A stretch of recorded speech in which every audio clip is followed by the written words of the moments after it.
안녕하세요. 승리한상 가족 여러분, 그리고 강성성경연구원 여러분, 오늘은 시편 78편 1절에서 11절 말씀을 역사의 교훈을 받으며 사명을 감당하자라는 제목으로 함께 말씀을 나누도록 하겠습니다. 오늘부터 시작하여 총 4회에 걸쳐서 우리는 시편 78편 말씀을 상고할 것입니다. 시편 78편 말씀은 하나님의 말씀이 언약의 기준을 제시하고 또 이것에 대해서 이스라엘 민족들이 그 안에서 어떠한 삶을 살았는지 보여줍니다. 특히 패역한 세대의 삶을 보여줌으로써 앞으로 우리가 이 패역한 세대의 삶에서 벗어나서 하나님의 말씀이 기준이 되는 삶을 살고 이것을 자녀들에게, 제자들에게 잘 가르치고 계승할 수 있도록 오늘의 말씀을 주고 있습니다. 이 말씀을 통해서 우리는 스승으로서 어떤 삶을 살아야 되는지, 부모로서 어떤 것을 계승하는 삶을 살아야 되는지, 또 무엇이 삶의 기준으로 삼는 것이 중요한 것인지 다시 한번 말씀을 통해서 확인함으로써 교사로서, 부모로서 우리의 신앙적인 교육의 방향을 다시 한번 확인하고 정립할 수 있는 그런 시간이 되었으면 합니다. 특히 내일 업로드되는 스승의 주일 가정 예배를 통해서는 이 시편 78편 말씀이 기준이 되어서 준비된 교사의 모습을 살펴보고자 합니다. 이 부분도 여러분들께서 같이 확인해 주셔서 앞으로 자녀들을 말씀으로 가르치는 데 도움이 되었으면 합니다. 자, 1절 말씀부터 우리가 함께 살펴보도록 하겠습니다. 1절 말씀을 보면은 처음에 내 백성이여 라고 하나님의 백성됨을 우리에게 가르쳐 줍니다. 하나님의 백성은 어떤 삶을 사냐면 하나님의 율법을 들으며 그의 말에 귀를 기울이는 자라는 것입니다. 하나님의 백성 되었다는 것은 우리가 하나님의 말씀에 귀를 기울이고 그의 말씀을 내 삶의 기준으로 삼는 삶을 산다는 것입니다. 그리고 이것을 우리가 잘 이해할 수 있도록 스승들은 무엇해야 되냐면 2절 말씀에 나타납니다. 내가 입을 열어 비유로 말하며 예로부터 감췄던 것을 드러내려 하니 라고 얘기합니다. 우리가 신약에서 예수님의 비유 설교를 통해서 살펴봤던 것처럼 비유는 두 가지 기능을 가지고 있습니다. 첫 번째는 이 비유의 말씀을 듣는 사람이 믿음으로 받아들일 때는 이 비유로 말미암아 그 말씀의 의미를 더 정확하게 이해하고 더 잘 전할 수 있는 말씀의 능력을 더합니다. 하지만 두 번째는 이 말씀을 거절하는 사람들은 이 비유의 말씀을 이해하지 못하므로 들어도 깨닫지 못하는 그런 어리석은 상태에 계속 남아있게 됩니다. 그래서 우리가 이 비유의 말씀을 들었다는 것은 하나님께서 우리에게 하나님의 감춰졌던 진실을 더욱더 잘 드러내고 이것을 믿고 따르게 한다는 것입니다. 그래서 우리는 계속해서 무엇을 받아야 되냐면 우리가 흘러간 세대라고 그냥 묻어두는 것이 아니라 하나님의 구원의 역사와 그 말씀의 근거가 무엇인지를 항상 살펴봄으로써 이 시대를 다스리고 이 시대에 우리에게 사명을 주시는 하나님의 역사를 우리가 볼 수 있어야 된다는 것입니다. 그리고 하나님께서는 이것을 알 수 있도록 우리에게 말씀을 주시고 항상 우리에게 이 말씀을 들을 수 있는 지혜를 허락하여 주신다는 것입니다. 그래서 3절은 이렇게 얘기하고 있습니다. 이는 우리가 들어서 아는 바요 우리 조상들이 우리에게 전한 바라. 우리는 항상 이 말씀을 듣고 자랐다는 것입니다. 우리 조상들은 이 말씀을 전하기 위해서 항상 수고했다는 거예요. 그래서 우리도 어떻게 해야 되냐면 우리가 이를 그들의 자손에게 숨기지 아니하고 우리도 이제 이것을 자손들에게 전해야 됩니다. 우리 제자들에게 전해야 돼요. 그러함으로써 우리는 어떤 삶을 살게 하여야 되냐면 여호와의 영예와 그의 능력과 그가 행하신 기이한 사적을 후대에게 전하여서 이것을 믿게 하고 이것을 계승하게 해야 된다는 것입니다. 하나님의 영광을 우리가 전할 수 있어야 됩니다. 하나님은 창조주로서 우리를 구원하신 구원주로서 우리를 다스리는 통치자로서 그 합당한 영광을 우리가 돌릴 수 있어야 됩니다. 그리고 그의 능력 안에서 그가 우리에게 주신 역사적인 사명이 무엇인지를 발견하고 그의 능력으로 승리하는 삶을 살 수 있습니다. 그리고 그가 행하신 일은 항상 기이한 사적으로 우리가 후대에 전해지게 됩니다. 기이하다는 것은 어떤 뜻이 있었습니까? 바로 인간이 할 수 없고 인간의 기준이 아닌 오직 하나님이 하시고 하나님의 능력으로 이루어지는 이 모든 놀라운 일은 우리가 기이한 일이라고 했습니다. 왜? 사람들의 기준으로선 이해할 수 없고 기대할 수 없고 반복할 수 없지만 하나님께서는 항상 이 일을 우리에게 행하신다는 것입니다. 그래서 우리는 이것을 후대에게 전해야 됩니다. 우리가 스승으로서 부모로서 해야 되는 일은 바로 1절에서 4절 말씀입니다. 1절에서 4절 말씀 항상 듣고 귀를 기울이고 이 비유의 말씀을 배우고 이 비유의 말씀을 들었던 거 이것을 우리가 다시 전하는 것이란 겁니다. 우리 자녀들에게 하나님의 영광이 무엇인지, 하나님의 능력이 무엇인지, 그의 구원의 역사가 무엇인지를 우리는 전할 수 있어야 된다는 것입니다. 5절 말씀 봅시다. 여호와께서 증거를 야곱에게 세우시고 법도를 이스라엘에게 정하시고 우리 조상들에게 명령하사 그들의 자손에게 알리라 하셨도다. 하나님께서 이것을 우리가 잘 할 수 있도록 어떻게 하셨어요? 우리에게 증거를 보이셨어요. 그리고 이 증거를 토대로 하나님의 법도를 세우셨어요. 이 법도를 세우고 직접 명령하셨어요. 항상 이것이 하나님의 역사입니다. 하나님께서 먼저 일하셔서 이 증거를 세우시고 함께 일하셔서 이 법도 안에 살게 하시고 결과로서 명령을 내려서 그 자손들이 그것을 배우고 받아 누릴 수 있도록 열매 맺게 하셨다는 것입니다. 하나님께서 과거와 현재와 미래를 우리와 함께 하시고 하나님의 이 구원의 역사를 전할 수 있도록 우리를 인도하시고 미리 준비하신 것으로 채우셨다는 거예요.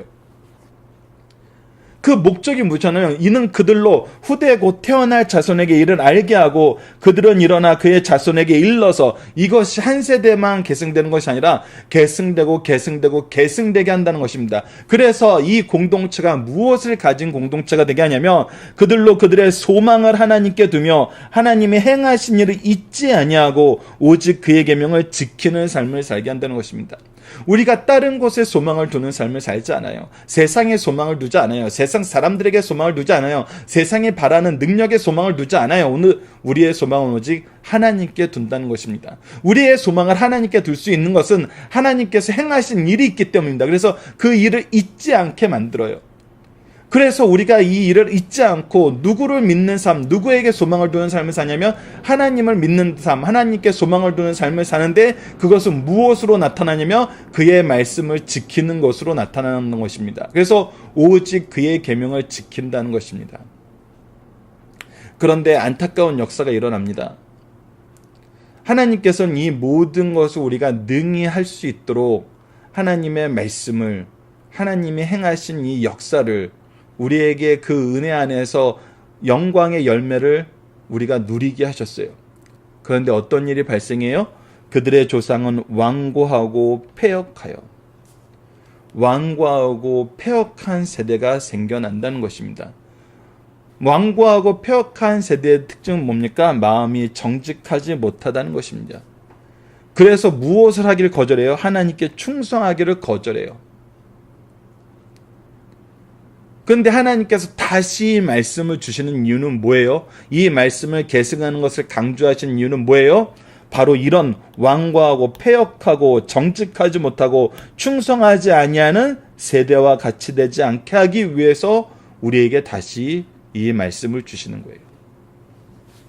하나님의 말씀이 무엇인지 알게 하시고 하나님의 구원의 역사가 무엇인지 다시 보게 하시고 이것을 거절한 세대의 역사까지도 우리로 하여금 다시금 보게 하신다는 것입니다. 그 첫 번째 나오는 지파가 바로 에브라임 지파입니다.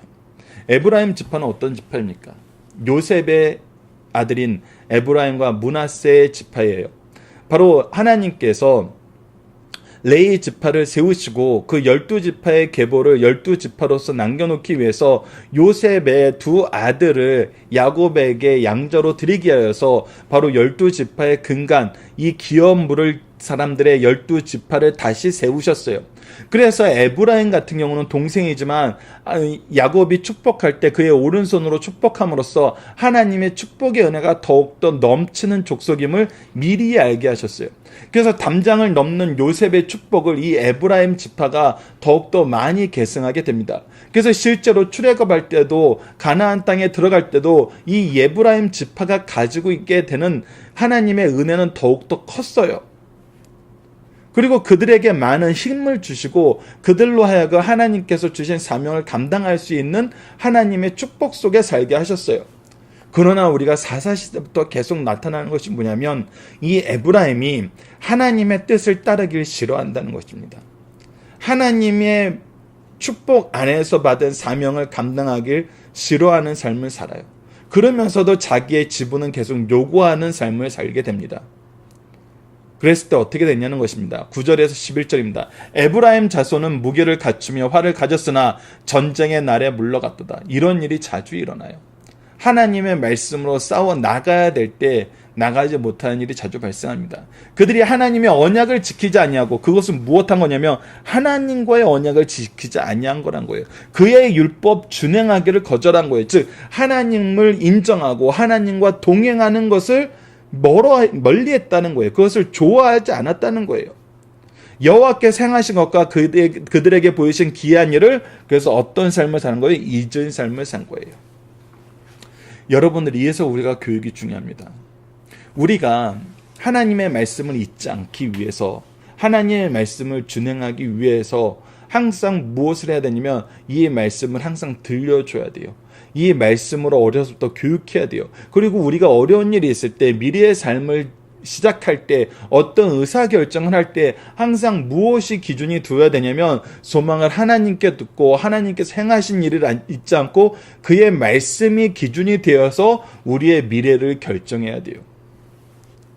여러분들, 예로부터 이런 교육은 무엇에 가장 포커스를 뒀냐면 직업을 찾는 일에 많이 포커스를 뒀어요. 그래서 우리가 자녀들에게 어려서부터 이 부분을 가르쳐야 돼요. 하나님의 말씀을 잘 지키고 하나님께 소망을 두고 하나님과 동행하면서 살 수 있는 직업이 무엇이고, 이런 어떤 직업을 가졌을 때 이런 직업을 하나님께 소망을 두며 하나님이 행하신 일을 잊지 않고 이 계명을 지키면서 살 수 있는 모습이 무엇인지를 보여줘야 돼요. 그것은 엄밀히 말해서 무엇으로 시작하냐면 지금 현재 부모님들이 가지고 있는 직업 안에서 하나님께 소망을 두는 삶의 모습, 하나님이 행하신 일을 잊지 않는 삶의 모습, 하나님의 말씀을 지키는 삶의 모습을 보여줘서 어려서부터 우리가 직장생활을 한다든지 어떠한 삶을 살다든지 항상 하나님의 뜻이 중심되고 하나님의 말씀이 중심이 되고 하나님이 우리에게 맡겨진 사명이 중심이 된다는 걸 보여줄 수 있어야 된다는 것입니다. 그것을 보여주는 공동체가 바로 우리 가정과 교회가 되어야 된다는 거예요. 이스라엘 민족은 가나안 공동체가 그런 모습이어야 됐어요. 하지만 에브라임은 그것을 잊었어요. 그것을 거절했었어요. 앞으로 우리가 계속 보게 됩니다. 이스라엘 민족이 무엇을 잊었고 무엇을 거절했는지, 그리고 그 결과가 무엇인지, 그리고 이것을 하나님께서 어떻게 회복시키시는지, 우리가 이것을 보고 다시 한번 우리의 삶의 모습, 자녀들의 교육의 모습, 교육의 어떤 방법을 다시 한번 점검함으로써 우리가 하나님의 뜻을 따르는 삶의 모습으로 우리 가정과 교회를 바꿔 나가야 됩니다. 앞으로 말씀을 통해서 우리에게 주신 사명을 감당할 수 있는 그런 신앙의 공동체가 되도록 우리가 점검하고 함께 기도하고 함께 실천할 수 있는 우리 승리한상 가족 여러분들, 강성성경연구원 여러분들 되었으면 합니다. 본문 묵상하기를 통해서 간단하게 정리해 보도록 하겠습니다. 앞으로 총 3회에 걸쳐서 시편 78편 말씀을 계속 상고하기 때문에 여러분들께서 각 편의 말씀을 보실 때 그 해당되는 절만 보지 마시고 시편 78편을 처음부터 끝까지 한번 읽으시고 각각에 해당되는 말씀을 보시면서 묵상하시면 더욱더 여러분들의 이해가 넓어지고 더 은혜 받으실 수 있을 거라고 생각을 합니다. 자, 본문 묵상기를 봅시다. 성도가 항상 듣고 전해야 되는 것은 무엇입니까? 바로 하나님의 말씀이고 하나님의 율법입니다. 하나님께서 우리에게 가르쳐주기 위해서 비유로 우리에게 이해할 수 있도록 역사로 보여주신 그 능력이에요. 우리가 하나님의 영예와 그의 능력과 그가 행하신 놀라운 일들을 항상 전할 수 있어야 됩니다. 그래서 우리에게 보여주신 증거와 법도들을 우리가 자녀들에게 계속해서 얘기해 줄 수 있어야 돼요. 성도는 역사를 통해서 무엇을 통해, 성도의 역사는 무엇을 통해 계승됩니까? 바로 하나님께 소망을 두는 것으로, 하나님과 함께 함으로써, 하나님의 말씀을 지킴으로써 성도의 역사는 계승됩니다. 오히려 하나님을 떠나고 하나님의 말씀을 듣지 않고 하나님을 멀리하면은 성도의 역사는 오히려 단절되게 됩니다. 에브라임은 어떤 죄를 지었습니까? 바로 하나님의 율법 준행하는 것을 거절하고 하나님의 말씀을 잊었다는 것입니다. 자, 본문의 중심 사상을 보도록 하겠습니다. 오늘 본문 말씀의 중심 사상 서론적인 부분은 매우 중요합니다. 함께 하나씩 보도록 하겠습니다. 시편 78편은 민족적 교훈시입니다. 이스라엘을 인도하신 하나님의 구원의 역사와 그것을 거스른 백성들의 반역사 혹은 범죄사를 함께 다루어서 후손들에게 위대한 교훈을 주고 있어요. 즉, 잘못했던 것을 보고 타산지석을 삼아서 다시는 이런 잘못에 빠지지 말라고 우리에게 주는 교훈의 시예요. 출애굽부터 시작하여 다윗 왕국을 세울 때까지 역사를 서술함으로써 장차 메시아께서 다스릴 왕국까지 우리로 하여금 보게 합니다. 시편 78편의 시제는 하나님이 이스라엘을 구원하실 구원사와 범죄사의 정감을 회고함입니다. 표제는 아삽의 말쓰기이며 아삽의 말쓰기리라 아삽 자손들이 보존한 교훈시라는 뜻입니다. 시편 78편은 다음과 같은 목적으로 기록되어 있습니다. 첫 번째는 지혜는 자기 시대 사람들과 후손들을 경계하기 위해서 이스라엘의 죄악사를 가르쳐줍니다. 죄의 공통적인 특징은 하나님께 베풀어 주신 은혜와 보여주신 능력을 경험하고도 오히려 계속 범죄한다는 사실입니다. 하나님의 은혜와 능력을 알고서도 경험하고서도 범죄한다는 것이에요. 이것을 통해 인간이 얼마나 폐역했는가를 깨닫게 하고 늘 자기를 무엇에 복종시켜 말씀에 복종시키는 일이 있어야 된다는 거예요. 우리가 말씀을 가까이 하려고 노력하지 않으면은 우리도 범죄하게 된다는 것입니다. 우리가 이것을 잊어서는 안 됩니다. 두 번째, 죄악을 깨닫고 돌이키라고 말씀하시는 거예요. 하나님께서 이스라엘을 회개시키기 위해서 이 말씀을 왜 주시냐면 회개의 역사를 이끌기 위해서예요. 하나님께서 행하신 사랑의 기적을 16가지 이상 우리에게 보게 하십니다. 그리고 이에 비해 이스라엘의 불신 행위를 10가지 이상 살펴보게 하세요. 그럴지라도 이들은 끝내 돌아오지 않고 심판의 대상이 되었다는 것이 안타까운 일입니다. 이를 통해서 사람은 진노 중에라도 깨닫고 돌아오면 구원을 얻지만 끝까지 돌이키지 않는 죄는 멸망에 이르게 된다는 사실을 우리에게 분명히 가르쳐줍니다. 우리에게는 구원의 길과 멸망의 길이 있다는 것입니다. 세 번째, 하나님은 특별히 유다 지파를 세우시고 그 중에 다윗을 특별히 세우시고 이스라엘을 다스리게 하신 사실을 가르쳐 주시는 말씀이 68절에서 72절 말씀입니다. 특히 이 말씀을 통해서 우리가 하나님의 준비된 그런 교사가 되기 위해서 다윗과 같은 삶의 모습을 우리가 지켜야 된다는 것이 우리가 스승의 날 가정 예배를 통해서 나눌 부분입니다. 다윗은 이스라엘 신정 국가의 대표적인 임금이라고 할 수 있고 그는 영원한 왕이신 그리스도의 모형입니다. 인류 역사는 죄악사라고 할 수 있어요. 이러한 세상에서 그리스도께서 오셔서 구속 사업을 이루시고 하나님의 나라를 세우셔야 합니다. 그러므로 은혜로 택함을 입고 구속함을 받은 성도들은 참으로 행복함을 가르쳐주고 있어요. 우리는 바로 하나님께서 구속하시기 위해서 미리 선택하시고 세우신 하나님의 백성이라는 것입니다. 우리가 베드로전서 2장 9절을 통해서 나타난 것처럼 하나님께서 우리를 왕같은 제사장으로 세우셨고 하나님의 기이한 일을 선포할 수 있는 하나님의 은혜의 통로로서 우리를 세우셨어요. 그래서 우리는 바로 준비된 하나님의 일꾼으로서의 삶을 살아야 돼요. 그 삶의 모범을 보여주신 것이 바로 예수님이고 그 예수님의 모형으로 우리가 소개받고 있는 것이 바로 다윗이에요.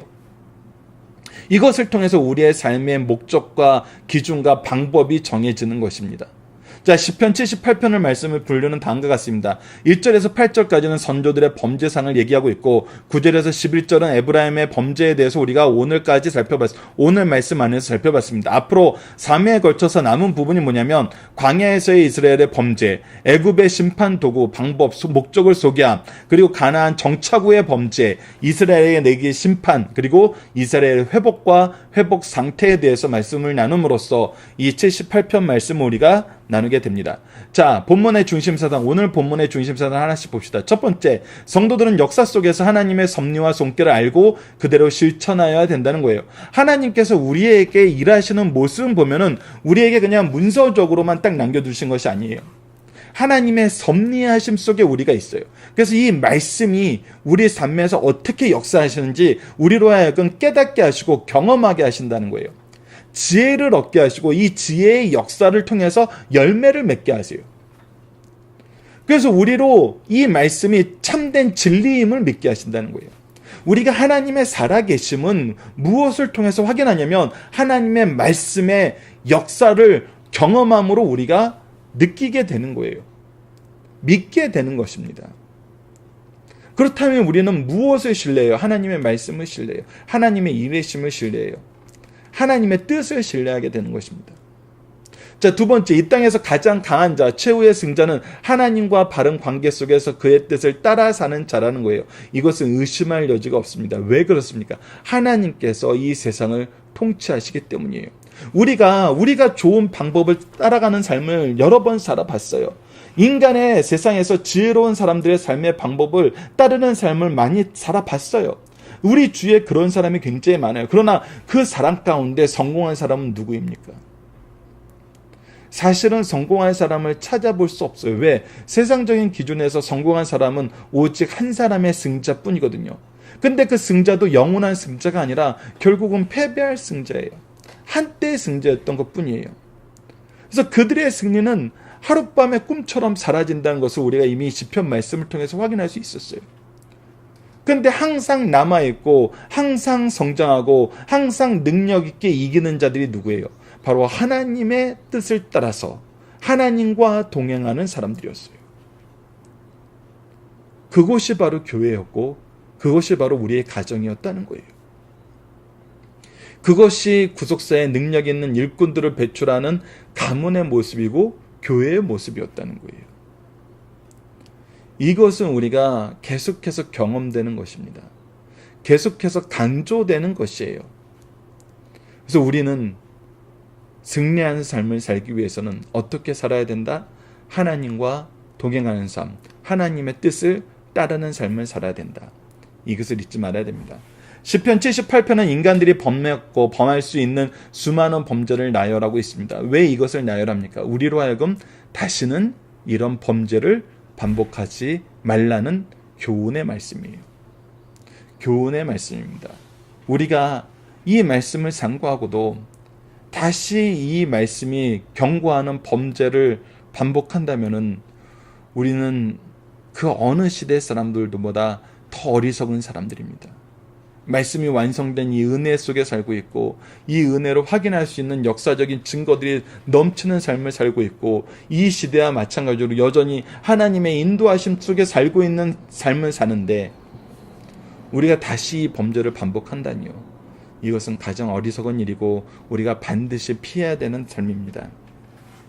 자, 본문 다지기를 보도록 하겠습니다. 본문 다지기는 오늘 굉장히 중요한 내용들이 많이 있습니다. 여러분들이 이 내용을 밴드나 카페를 통해서 다운로드 받으셔서 함께 말씀을 좀 같이 나눠주셨으면 좋겠습니다. 다시 한번 꼼꼼히 살펴주시길 부탁드립니다. 간단하게 보도록 하겠습니다. 모든 역사는 공개되어 진행된 것인데 왜 감추었던 일이라고 강조합니까? 감추었던 일이라는 건 정말 감추어져서 감추었다는 것이 아닙니다. 이것을 우리가 바로 볼 수 있어야 되기 때문에 감추었던 것이라고 얘기합니다. 특히 이 세상이나 이 죄악된 사탄의 세력은 항상 무엇을 꿈꾸냐면 우리가 하나님의 말씀을 따르지 못하고 하나님의 말씀에서 떨어져 나가기를 원해요. 즉 우리가 분리되기를 원해요. 그것이 바로 죄의 모습이에요. 그래서 하나님의 말씀을 비틀어서 보게 하고 꼬아서 보게 하고 아예 보지 않게 만드는데 우리를 유혹합니다. 그러나 우리는 어떻게 해야 돼요? 이 말씀을 더욱더 가까이 해야 됩니다. 그리고 이 말씀을 가까이 했을 때 이 말씀 안에 있는 뜻을 우리는 이해할 수 있게 됩니다. 성령이 우리에게 이 지혜를 허락하여 주시고 우리를 위해서 준비된 말씀이기 때문에 이것은 우리가 분명히 이해하게 됩니다.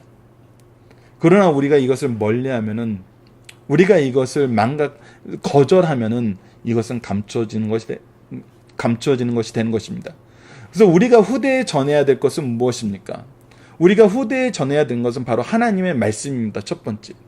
그리고 이 말씀을 듣는 삶과 듣지 않는 삶의 결과를 있는 그대로 전하는 것입니다. 말씀도 있는 그대로 전해야 되고 이 말씀을 듣는 결과, 듣지 않는 결과도 있는 그대로 전함으로써 하나님의 말씀을 뜻을 따를 수 있도록 우리가 바로 가르쳐야 됩니다. 율법을 가르쳐야 될 구체적인 이유는 무엇입니까? 이것은 우리가 하나님께서 가르쳐 주신 말씀의 기준이 무엇인지 바로 아는데 첫 번째 이유가 있고 두 번째는 이 말씀을 거역한 세대의 폐역함을 우리가 봄으로써 우리가 그 길에 그들의 잘못을 반복하지 않는 것이 우리가 가져야 되는 율법을 가르쳐야 되는 구체적인 이유입니다. 그리고 마지막으로 에브라임 자손의 잘못은 무엇이냐면 하나님을 인정하지 않고 하나님의 뜻을 잊었다는 것입니다. 이것을 경고하기 위해서 우리에게 이 본문 말씀을 주신 것입니다. 자, 적용하기입니다. 우리는 누구로부터 구원의 역사를 계승받았고 누구에게 계승하고 있나요? 이거는 우리의 승리하는 삶 표와 같습니다. 영생의 말씀을 누구에게 배워서 누구에게 가르쳐주고 있냐는 거예요. 여러분들이 하나님의 이 구원의 역사를 누구에게 배우고 있냐는 것입니다. 하나님께서는 반드시 여러분들께서 이것을 배울 수 있도록 준비해 놓으신 하나님의 일꾼들이 있다는 것입니다. 여러분들이 고아와 같이 유리하거나 목자 없는 양같이 떠도는 것을 하나님은 보기 원하지 않으세요. 우리는 반드시 우리를 양육하는 구원의 통로가 되는 스승이 있어요. 영적 스승이 있고 영적인 부모가 있다는 것입니다. 이것이 누구인지를 우리가 인정하는 것이 먼저 중요해요. 그리고 우리를 통해서 먹이시고자 하시는 하나님께서 우리에게 맡긴 영혼들이 있다는 거예요. 우리는 항상 이 두 가지를 보는 것이 중요합니다. 이 두 가지의 관계 안에서 믿음을 계승해 나가는 것이 우리의 삶에 가장 중요해요. 그래서 여러분들이 다시 한번 생각해 보셔야 돼요. 여러분들의 영적인 스승은 누구십니까? 그리고 그들로부터 배웠던 말씀의 내용은 무엇입니까?